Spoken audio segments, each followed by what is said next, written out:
All right, everybody, here is our video on acceleration, and then this will also turn into motion equations and introduction to those. All right, so acceleration, I like this meme. We're going to bring this back. We're going to go through this in just a moment. Acceleration. So we've already talked about these things of displacement versus distance, of speed versus velocity, right? We have the vectors, we have the scalars. Um, in your own words, I want you to take a moment and answer this question. What is acceleration? So pause the video right now. In your own words, just write this definition in your notes for yourself. I'll give you one in a moment, but pause the video. Go. Okay, we're back.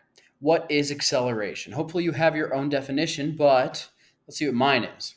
My definition, it's the rate at which an object's velocity changes. Right? So we have this thing of displacement.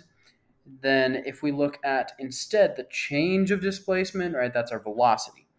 But now if we take that one step further, the change of velocity, that's acceleration. So it's just that same exact relationship going from displacement to velocity to acceleration. Acceleration is the rate at which an object's velocity changes. Okay, but let's think about this for a moment. Velocity is a vector. Velocity is a vector, right? That's really important to note because both the magnitude matters and the direction matters. If either the magnitude or the direction changes, then an object is accelerating. So I've got a few questions for you here. When you speed up, are you accelerating? Well, think about it. Is the velocity changing? Well, you're speeding up, so you're getting faster. The velocity's magnitude, the magnitude is changing. Okay, when you slow down, are you accelerating? Well, same thing. The magnitude of the velocity is changing. It's just getting to be a smaller magnitude of velocity. When you turn around a corner at a constant speed, are you accelerating? Okay, so the constant speed, that takes care of this bit here for the magnitude. So that means our magnitude is not changing, but we are turning around a corner. So what's happening to the direction? Right, we start going straight, and then all of a sudden, oh, we're going right. Okay, so our velocity, the direction of that velocity is changing. So now the direction's changing. So when you turn, you are accelerating. Okay, then the last question. When you continue in a straight line, okay, that means no turning. At a constant speed, okay, no speeding up or slowing down. Are you accelerating? Okay, so straight line means no direction change. Constant speed means no magnitude change. So yes, in this case, we are not accelerating. But the first three, yes, we are. The last one, no, we are not. So yes, yes, yes, and no. Okay, I have these answers typed out on the slideshow. But this is where I'm going to bring this meme back, right? A physicist or a normal person sees the inside of a car and they see, okay, steering wheel, we've got the brake pedal, right? The brake pedal's right here, got the gas pedal right there. But a physicist, when we see this, right? Accelerator, accelerator, accelerator, right? What does this one do? That speeds us up. So that's what we call positive acceleration. That's a positive accelerator because it gives us more velocity. We're increasing our velocity. This one right here, that's what we call our negative accelerator. Right? It decreases our velocity. We slow down. This one right here, the steering wheel, it's not positive or negative, but since we're turning, right, we're changing the direction of the velocity vector. So that's also an accelerator. Okay, so I have these for you here. Yes, yes, yes, no. Okay. Units of acceleration, right? Acceleration, and all because these are in slashy fractions because I can only type so much in PowerPoint. But acceleration is the change in velocity over time. But right, velocity is in meters per second, and time is in seconds. So if we take meters per second and then divide that by seconds, that's when we get this meters per second squared. You might hear some people call this meters per second per second. What that means is they're focusing on the velocity tie-in with meters per second, and then how much your meters per second of your velocity is changing every second. Meters per second squared is the unit that we will use, though. Okay, if we're thinking about different types of acceleration, we know the most common one, all right, is basically it's why we don't float off this earth. We've got gravity. Gravity is 9.8 meters per second squared. What this means is that every second an object falls, its speed increases by 9.8 meters per second. So when I drop something, right? We got this apple falling on Newton's head, the famous story, la-di-da. When I drop something, an object's velocity, the instant it's dropped. All right, let's see here. I think I can get a circle, maybe.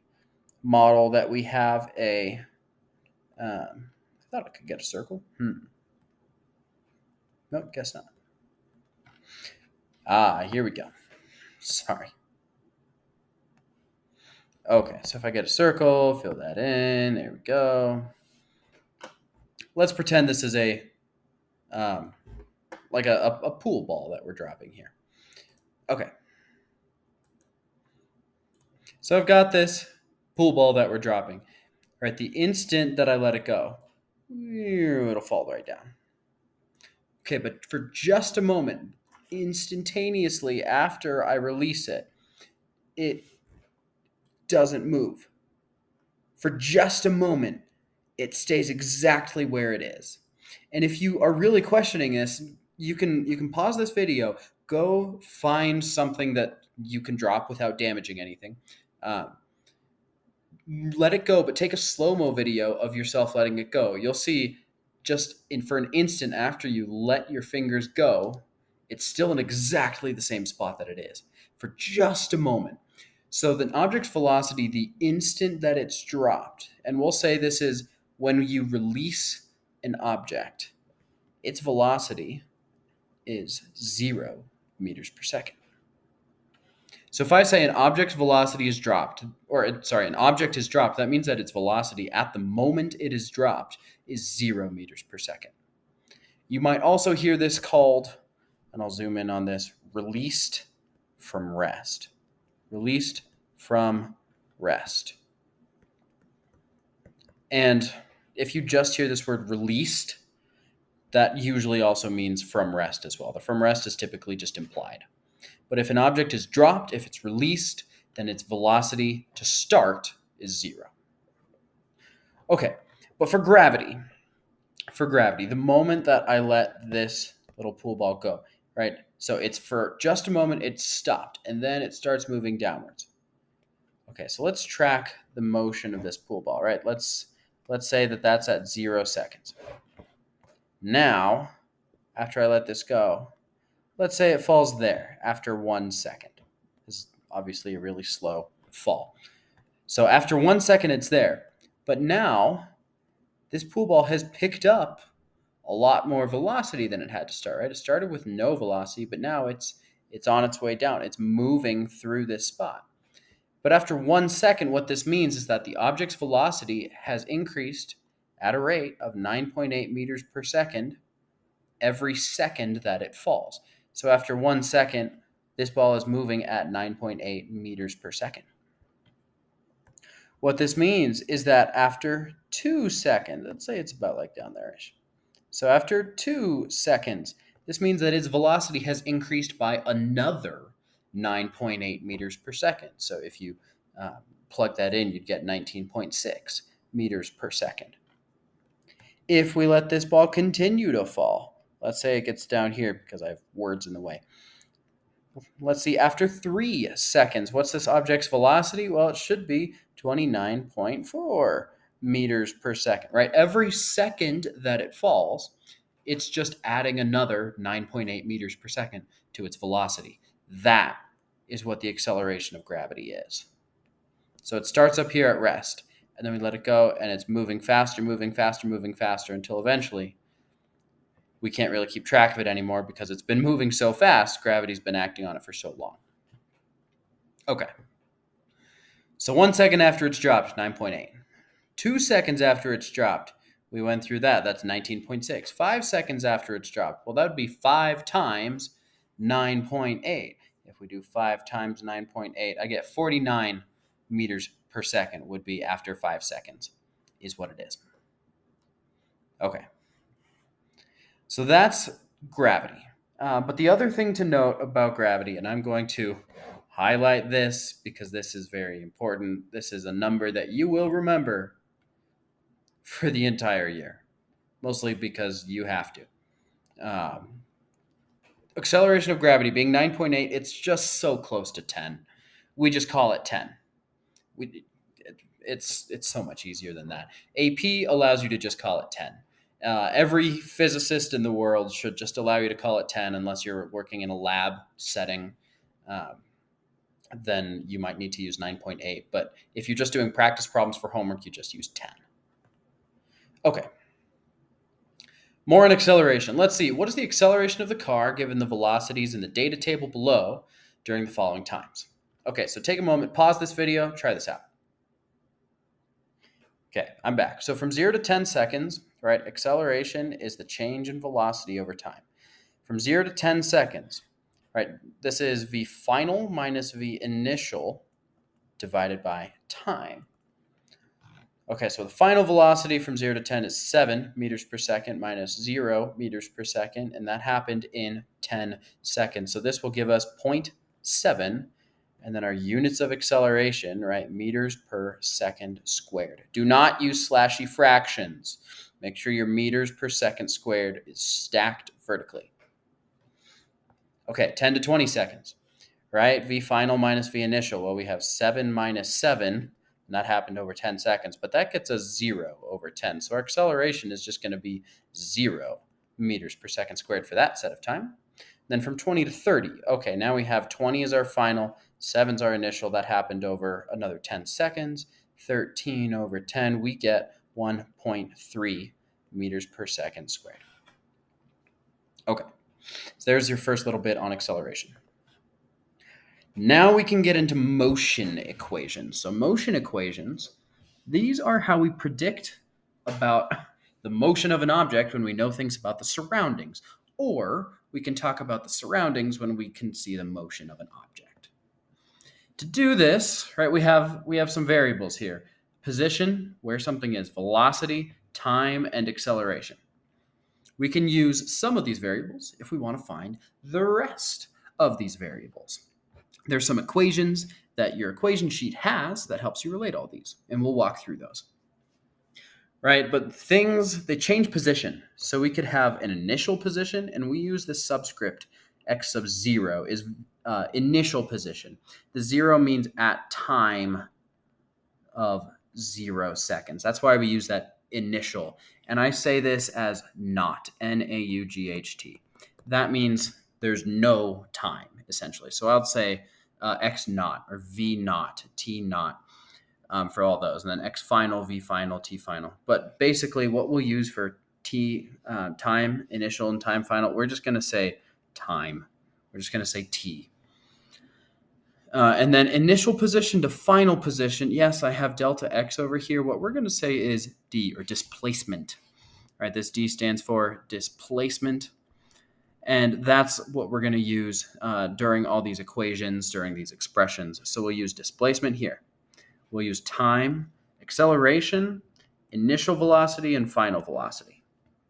Those are our 5 variables. Okay, and you can see that they relate to each other given all these equations. So these ones boxed in the red over here, right, these are our motion equations. Those relate those variables together. Down here, this part is just definitions, right? So velocity is just your distance over time, right? That's all it is. And then your average velocity would be if you take your initial velocity and your final velocity and take the average of those two numbers. Truthfully, this is velocity average right here too, is your distance over time. Okay, then acceleration, we just went over the definition of that. It's your change in velocity over how much time it took you to change your velocity by that much. But these are our motion equations. Over the course of the year, we can go through and derive where these come from, especially this one down here we'll look at. It's really cool to see the origins of these. Okay, for motion equations, we're going to use this method called the guess method. The guess method or guess and check. The guess method is a way that we can make sure that we're solving these equations correctly. Okay, so the guess method, it's an acronym. It stands for givens is the G. Skipped one. Givens is the G. Unknown is the U. Then E, that's the equation. We're just going to pick one of these three, whichever one serves us best. And then substitute in the numbers, and then solve. This one gets us to our answer. Okay, then at the end, we'll just check for reasonableness. What that means is if we get a velocity faster than the speed of light, then that's physically impossible. But we'll get used to that over the course of the year as you figure out what numbers a lot of these things should be. Okay, for example, you begin a road trip home. It takes you 12 hours and 40 minutes to drive 623 miles. What is your average velocity in miles per hour? All right, so let's use this guess method. G-U-E-S-S, and then we'll check. Okay, G is for our givens. By the way, you don't have to write this out, the letters out every time, but I'm just going to underline every number that we're given. So 12 hours and 40 minutes. Well, we're looking for our velocity in miles per hour, so this 40 minutes isn't super helpful for us. Let's convert these minutes into hours. Well, 12 hours and 40 minutes, right? That's 12 and 2/3 hours, so I'll say 12.67 hours. And that is our time. All right, what else are we given? We're given 623 miles. 623 miles. So that's our distance, our displacement. That's how far we've gone. In this case, it would be distance because we probably didn't drive in a straight trip. This is a road trip. Okay, so those are the numbers we're given. All right, our unknowns in this case then. The unknown is what we're looking for. So what is your average velocity? So I like to just circle that and put a question mark by it. What is your average velocity? So I'll say V average equals question mark, and that's how I know where I'm going. Okay, E, our equation. What we're going to do here, we're going to look at our variables that we have. So we have time, we have distance, and we have average velocity. Those are either what we have or what we're looking for. So we're going to try to find an equation that relates those. So I'll go back a couple so we can see all our equations here. Well, do you see one that relates time, distance, and average velocity? I sure do. Okay, so that's the equation we're going to use. So we're going to use V average is equal to distance over time. Okay. The next one that we have, and I'll change colors here just so it doesn't get too cluttered with red pen. S, substitute. So this is any letter that we know, we substitute in the number for it. So V average, we don't know it, so we can't substitute in. Distance, we do know this, 623 miles. Time, we know this as well, 12.67 hours. Okay, so that's our substituting. All right, then the last S is the solve. Last S is solve. Okay, so now we just do the math, right? So we would take 623 divided by 12.67. So if I try this, 623 over 12.67, I get 49.2 miles per hour. All right, so 49.2 miles per hour. Great. Remember now, the last thing that we have to do is check. So is this reasonable? Well, if you're driving home and you're driving for 12 hours, you probably spent most of that time on the highway, but you probably didn't drive the whole time. So at highway speed 65 miles an hour, you'd expect it to be a little under highway speeds. So yes, that does seem pretty reasonable to me. So I'm going to say, yep, we're good.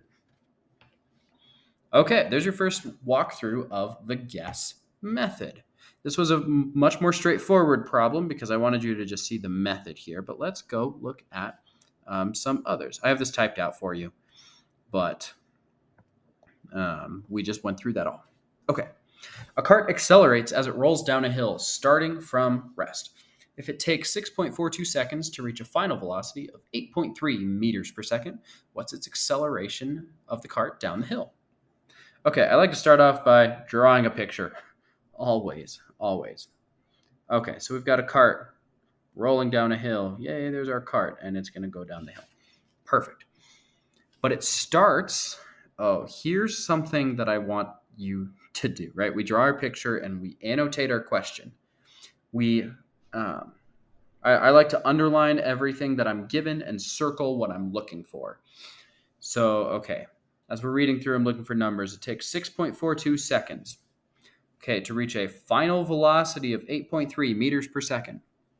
And then I'm asked, what is the acceleration of the cart down the hill? So what's the acceleration? Here's the thing, though. We're actually given something else, which is, it's just weird, but we're given one more. Take a moment, see if you can find it. We are given, this is information, starting from rest. Anytime you see this word rest, I want you to immediately think velocity equals 0. Because that's what rest means. It means it's not moving, right? Okay, but if it starts at rest, is this going to be initial velocity or final velocity? Initial velocity. So if it starts from rest, that means V naught equals 0. Okay, so as we go through this problem, let's do our guess check method now. Okay, so givens, and you don't have to write the GUESS every time. You're more than welcome to if that helps you keep your brain organized. Even on the AP test, they're totally fine with that. I tend to not. I just do the steps one after another. So givens, we're given V naught is 0 meters per second. Remember, this comes from seeing this word from rest. We're also given, okay, it takes 6.42 seconds. That is time. Okay, 6.42 seconds. We're told that it reaches a final velocity, okay, that's V final, of 8.3 meters per second. And that's all we're given, right? That's all the numbers that we have. But now we're asked, what is the acceleration? So this is our unknown, is our acceleration. A equals question mark. By the way, please make sure that you have your units, even when we're writing our givens. Basically, I will have us start with the units, write your units in your givens, and then we do the math with just the numbers, and then we'll end with our units as well. Okay, so there's our givens. There's our givens, those three. There's our unknown. Our equation now, press the wrong button. Our equation is we are looking for what equation can we use that will relate all three of these. I'm trying to get rid of the highlights that I had. All four of these variables, all three of the givens. So 1, 2, 3 givens, and then the fourth unknown. Here's a hint with motion equations. With motion equations, when you know three, you're good. You can find anything else you need. You know three, you can find the rest of them.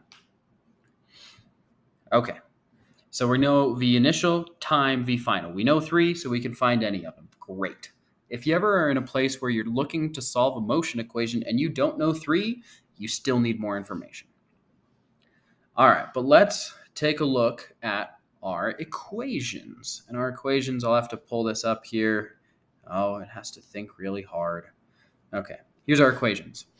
So, right, we had V initial, we had time, we had distance.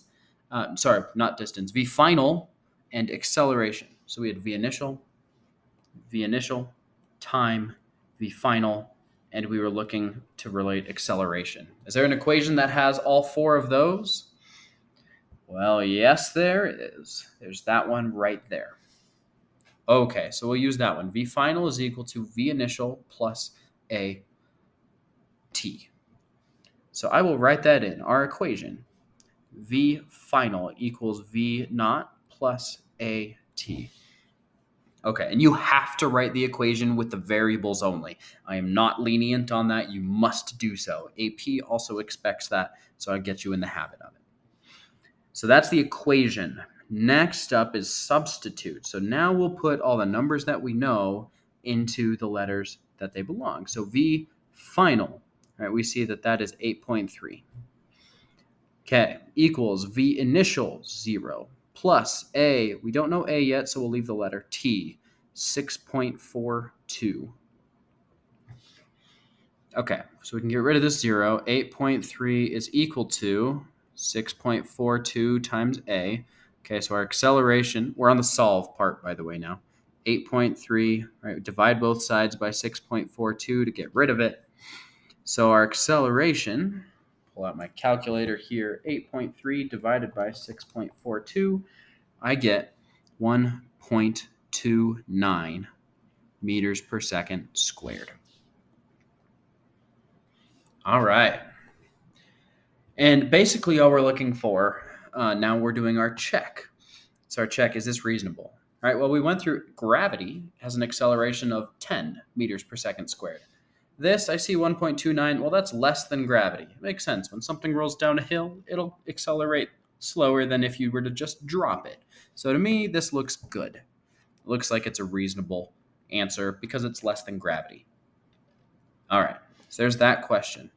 Let's try another. Here, I would encourage you, pause right now and try this video. Or try this question. I'm going to keep going with the video, but I encourage you to try this on your own.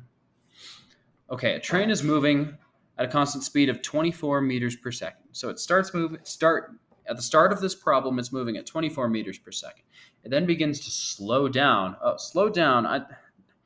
This isn't a given, but it just tells me that our acceleration is going to be slowing our velocity down, but at a rate of 4.7 meters per second squared until it comes to a rest. Oh, remember this word, rest. What does that mean? Velocity equals 0. We'll figure out if it's initial or final later. Okay, then how far does the train travel during this time? Okay, so let's do our process here, right? We have our drawing. I draw very blocky trains. All right, chugga, chugga, chugga, chugga, chugga. Okay. All right, smoke cloud blowing back. And as our train is coming here, right, our train's traveling at 24 meters per second. But then what happens is it starts to slow down, right? We're told that our train slows down until it comes to a rest, which means velocity of 0 meters per second. Okay, so now we can tell if this is final or initial, right? Because it comes to a stop, which means it was moving before. So that's initial. So this is initial. And then now at the end, this is final. So our V final is 0. Okay, and our V initial we decided was 24 meters per second. The other given is 4.7 meters per second squared.